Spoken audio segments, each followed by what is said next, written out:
morning, everyone. Today I will present our contrastive analysis entitled From Wood to Screen, a contrastive analysis of literary elements in Carlo Collodi's The Adventures of Pinocchio and its modern-day adaptations.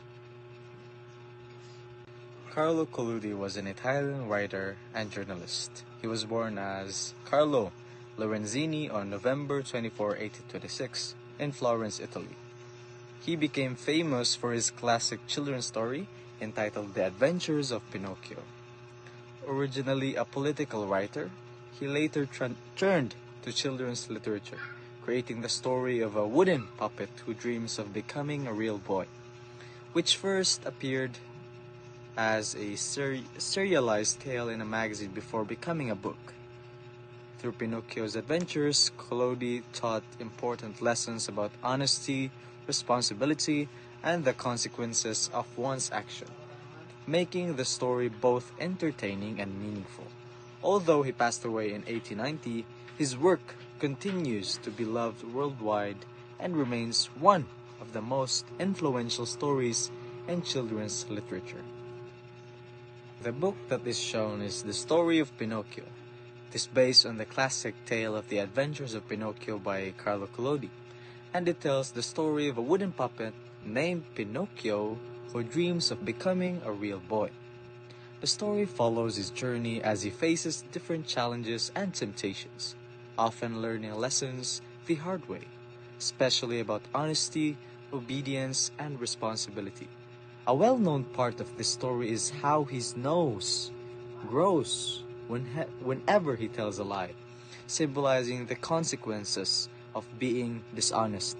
In this version, it was illustrated by Mauro Evangelista, brings the story to life with colorful visuals that make it more engaging for the young learners or readers, while still keeping the important moral lessons that have made Pinocchio a timeless and meaningful story for generations. Now let's talk about the difference between the original and the modern adaptations based on their themes and their moral philosophy. In Collodi's original, obedience and labor is focused in socialization as a moral imperative. Being a real boy is earned through industrious and compliance. While in the modern adaptations, written by Garrone and Del Toro, authenticity and bond is focused. Garrone focuses on the father and son bond, while Del Toro emphasizes resistance to authority and self-acceptance. Now let's move on to the differences in the original and the modern adaptation in terms of their character. First is Pinocchio. In Collodi's original, a moral and impulsive is focused. A childish project who is morally incomplete and requires correction by adult authority. In the modern adaptations, written by Garrone and Del Toro, vulnerable or principled. Garrone depicts him as emotionally vulnerable, and Del Toro presents him as an innately moral figure of resistance. While Geppetto, in the original version, he is a passive victim, function as the moral leverage. His suffering is used to motivate Pinocchio's eventual reform. Psychologically, in the modern adaptations, it's psychologically complex. Both versions give him a growth. In the Del Toro's version, Geppetto is a grieving father, learning to love a replacement son, which, as we all see in the modern adaptations, Pinocchio is just a replacement, especially on the version written by Del Toro's. That's all. Next, we have the puppet body. In The Adventures of Pinocchio, Pinocchio is portrayed as deficient and incomplete, with his wooden form symbolizing his moral immaturity. His stiffness reflects his lack of understanding about honesty, responsibility, and empathy. Throughout the story, his journey is centered on growth. He must overcome his selfishness and learn important moral lessons. By transcending this woundedness, he gradually becomes worthy of being fully human, both in character and his physical form. In Matteo Garone's adaptation, Pinocchio, the character, appears more grotesque and physically real, emphasizing his puppet-like body in a way that feels both strange and vulnerable. This portrayal creates a sense of pathos, encouraging the audience to feel sympathy for him. While his condition still represents imperfection, the focus more on his emotional experience, making his struggles feel more immediate and human even before his transformation. Next, we have the growing nose. In the adventures of Pinocchio, lying functions as punitive moral symbol, where each of dishonesty results in a visible physical consequence. Pinocchio's nose grows longer. This transformation makes his lies literally impossible to hide, turning moral failure into something outward and undeniable. It reinforced the lesson that dishonesty distorts one's character, and that truthfulness is essential for growth. In this way, the body becomes a reflection of inner morality, emphasizing accountability and the importance of ethical behavior. In Guillermo del Toro's Pinocchio, this element is completely absent. Pinocchio cannot lie, so his nose never grows. This absence carries a different meaning, symbolizing the danger of honest self-expression in an authoritarian world. Instead of being punished for lying, Pinocchio exists in a society where even truth can be risky.